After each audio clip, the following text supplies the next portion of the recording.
बिस्मिल्लाहिर्रहमानिर्रहीम जी सज्जनों तो मित्रों तो बेलियो की हाल चाल है ठीक ठाक हो खैरियत नालो से ठीक है। बड़े दिनों बाद मैं क्या चलो सलाम कर लिए।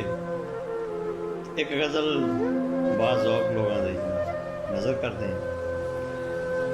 कहना मुख पर ताके की लब्बा है, मुख पर ताके की लब्बा है ते जिंद मुका के की लब्बा है। मुख पर ताके की लब्बा है जिंद मुका के की लब्बा है।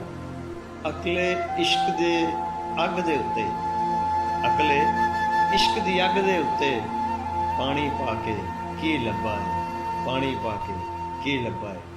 ते झंग दी हीर सलेटी पिछे, झंग दी हीर सलेटी पिछे कन पड़वा के की लब्बा है, कन पड़वा के की लब्बा है। ते बंदिया बंदे दा दिल तोड़ के बंदिया, बंदे दा दिल तोड़ के बंदिया मक्के जाके की लब्बा है, मक्के जाके की लब्बा है। एहसान जे राजी यार ना होया, एहसान जे राजी यार ना होया रब मना के की लब्बा है, रब मना के की लब्बा है। बहुत शुक्रिया।